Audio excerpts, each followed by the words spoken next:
সেই দেশে মেয়ে মানুষের বল খেলা। কোন পাগল বিশ্বাস করবি রে? একটা নেতা কি সংসদে করবো হবে না যে না মেয়ে মানুষের বল খেলা হবে না? আমার তো মা রুচি আছে, বউ আছে, অথচ দিদি আসছে সবুজ প্যান্ট সবুজ গেঞ্জি ভোট পাওয়ার দেয়া ক্লাস 10-এর ছাত্রী, ইন্টারের ছাত্রী, অনার্সের ছাত্রী নিয়ে দেয়া বিদেশের থেকে খেলে নিয়ে এসেছে। যখন পাস গোলে যখন বিজয় লাভ করে বলে 2-3টে গোল মারছে, তখন টেলিভিশনে বলছে যে বাংলাদেশের মহিলারা ফুটবল টুর্নামেন্ট ফুটবল খেলাতে বিজয় লাভ করে দেশের গৌরব উজ্জ্বল অর্জন করেছে। মেয়ে মানুষ বল খেললে গৌরব উজ্জ্বল হয়, আর বক্তারা কোরআনের বক্তৃতা করলে অমঙ্গল হয়। হ্যাঁ, কথা কোন জায়গা?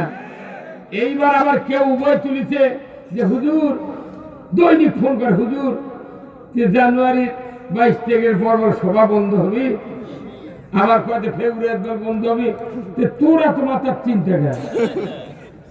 এদিকে হাসিনা সরকার আবার আছে, তাই সভা বন্ধ হবে। সভা বন্ধ হলে আন্দোলন হবে। দেখো, ভোট আগে বন্ধ করো, আগে সভা চালু করো। সবার মনে সভা হবে, ভোটের মনে ভোট হবে। সবার সাথে তো ভোটের কোনো সম্পর্ক নাই। না হয় ভোটের দিনে সভা বন্ধ, আগা দিনে বন্ধ, পরের দিনে বন্ধ, 3 দিন ধরে বন্ধ হবে। তাহলে 6 মাস আগে উভয় তোলার কারণ কি হচ্ছে? আবার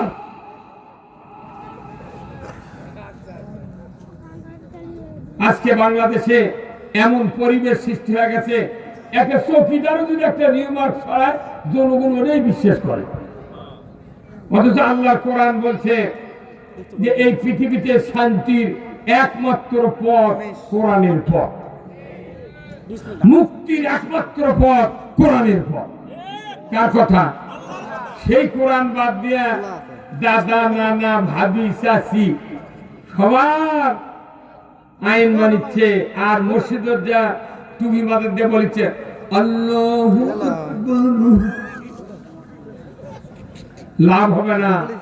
আপনাকে আগে মানতে হবে কার আইন? ওযু করি কার আইনে? কাফন পরাই কার আইনে? হজের ইহরাম করি কার আইনে? তোয়াফ করি কার আইনে? কুরবানি করি কার আইনে? বিয়ে করি কার আইনে? খাতনা করি কার আইনে? আকিকা করি কার আইনে? সবটা আল্লাহর আইনই করি, দেশটা আল্লাহর আইনে চালালে ক্ষতি কি? যখনই দেশ চালানোর কথা আমরা বলি তখনই কয় হুজুর রাজনীতি করবেন না। রাজনীতি তুর্ক কি কর দিছি তোরা খালি করবো? তোরাও কর রাজনীতি, আমরাও করবো। এদেশের মাটিতে আমরা একবার কোরআনের আইন দেখতে চাই। কারা কারা আইন দেখতে চান? 2 হাত তোলা লাগে দেখা।